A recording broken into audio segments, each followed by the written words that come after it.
Hello guys, welcome to my first model train video, and it's been a very long time since I've last uploaded, almost 4 years, and as you have guessed, a lot has changed. I mean, for starters, we don't really do mine hunt anymore. That was a time of the past. Another thing that's changed is I like model trains now.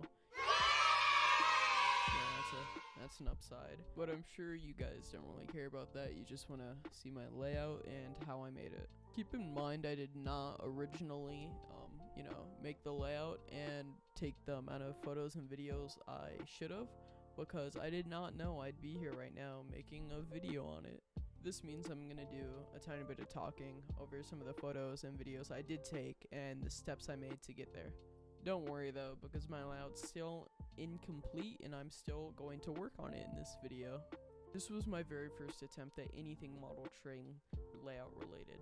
I just knew that I needed bench work and to slap a giant thing of pink foam on top. In this first photo, you can see I got a whole bunch of my foam and I started laying track on how I wanted to do it. I did my bench work wrong and only did 4 feet by 4 feet instead of 3 foot by 5 foot. In this next photo, you can see me coming up with an idea of a mountain and a giant overpass mountain ridge thing in the middle. I don't really know what to call it. I was just brainstorming. You then see I got like a bit more real and started working on this mountain shape, and then I built up some foam, but I decided that that was a bad way to do it, so I completely scrapped that idea and just did some simple foam ridges to make the mountain like seen in this photo. Once I had my mountain done, I decided to be impatient and plaster cloth right away. I plaster clothed, not realizing my overpass requirements for trains to go in it, so this caused the majority of my trains to not be able to run in my layout later on, which is why I started to redo it later in the video. Right here you can see me paint it over the plaster, which, keep in mind, dried like an hour ago. I wasn't really the most patient person. You can then see the simple greenery I put on top, and then this is all of the snow I put on top. And I did not like that snow at all. It broke. I made a horrible upper layer track, and maybe 2 months ago I decided it was time for a redo. If you look here, first thing I did, vacuum up that snow. All gone. I mean, some of it's still there, but it's super hard to get stuff off that's glued down. And then I chopped off the top of that mountain so I could fix the overpass requirement. And again, I'm lazy and I did not want to create a whole entire new foam layer, so I just placed some of the pillars from the overhead track that you saw in the picture before and then raised it, and then draped plaster cloth over right here and painted that to make a nice little rocky side to the mountain. This is of course after I changed up all of the track and how it worked. I switched from Bachmann Easy Track, which is horrible, never use it, to Kato Unitrack, which I had laying around. And again, Kato Unitrack in my opinion isn't the best. I personally would use Flex Track. It's a mistake I made, but I already spent a whole bunch of money on it. You may have noticed this foam overpass I made when I showed the photos of me draping the plaster over, and I just decided to do that over the yard to mix it up a bit. And speaking of the yard, the ballasting, I'll go over in this video too how I did it and how you can do it too. Ballasting Kato Unitrack isn't that hard, it's just kinda time consuming when it comes to switches, because you do not want to mess that up. I kinda did not take any photos in this section and just threw some scenery on. So here you'll see just green magically appear, and this is really where I am today.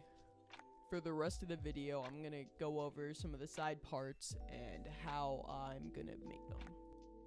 I'm currently going to work on this one branch of the layout. The first thing you want to do is spread 100% Elmer's glue on it. Some people do like 50-50 or 70-50, but I do 100% just to make sure it sticks. Once you're done applying it, make sure to spread it all around evenly, just like this.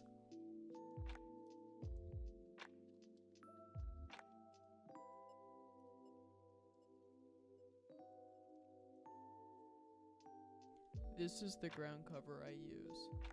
It's a woodland scenic blend. I don't specifically remember what it is, but it came in a bag and I just put it in one of my spare shaker canisters. What I like to do is dab it around on the glue like this from, I'd say, a half a foot up, and just cover the whole entire thing. Don't worry about it clumping up too much, because I'll show you how to fix that. This is what it looks like once you cover up the glue. Remember that I said it's okay for the ground cover to pile up? Well, it is. As you see here, all I'm doing is going to the side of the table and just lightly blowing so it spreads out evenly.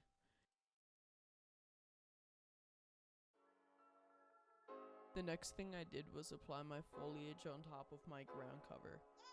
The first shade I used was a custom blend I made. I can't really remember what I made it out of, but it was blended turf and I think a scenic express. As you see here, I just sprinkle it on top until most of it, but not all of it, is covered. The next blend I used was just your typical woodland scenic green blend. With this one, I did the same thing, but I was a tiny bit more, like shaky on it, so I put it in more and more places. Of course, after you do this, what you want to do is go around and just pinch some of the different kinds on. So after this, I put some more of the lighter green on the top, and then I took some of the ground turf that we applied first and sprinkled it on as rough patches of dirt.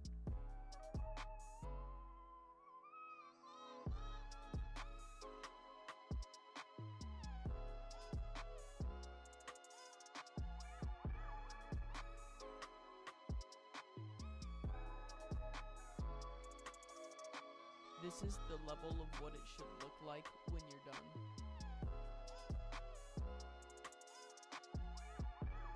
Now it's time for the most boring part, gluing. What I do is I get around 50% water, 50% alcohol mix for the foliage to break the surface tension. As you see here, I put it in a dropper bottle and just cover everything. I completely soak it. In my opinion, this is the best way just to make sure everything's like completely set in there and soaked in. Some people think that it messes up the foliage, but again, what I want to do afterwards is go on it again with more and more layers until it looks more and more realistic to my standard.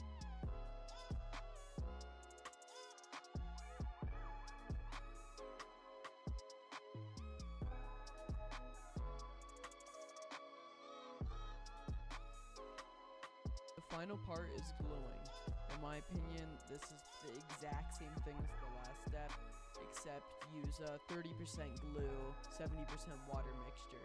Mine was a little bit thick, which is why it's more white, but you should try to make it, less blotchy and white so it blends in and soaks in better. I messed up here, but you want to get the same effect. I also placed a tiny bit too much down, but it's going to look the same in the end.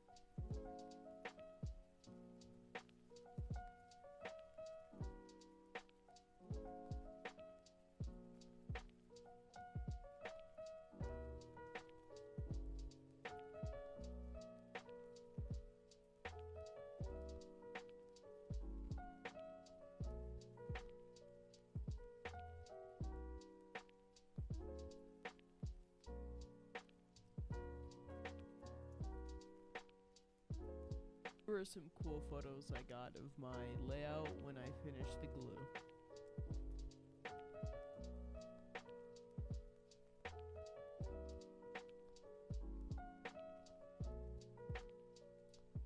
Now that you know my terrain process, I'm going to speed it up and show some short clips of me working on the left side in the industry branch line.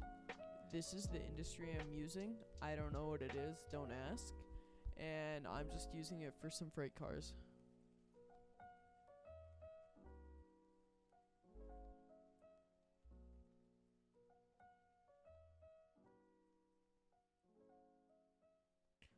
this is the finished result.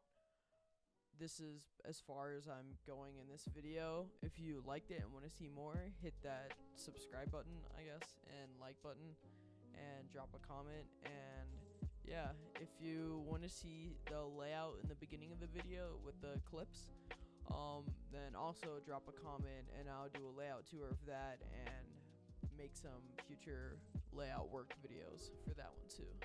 Thank you.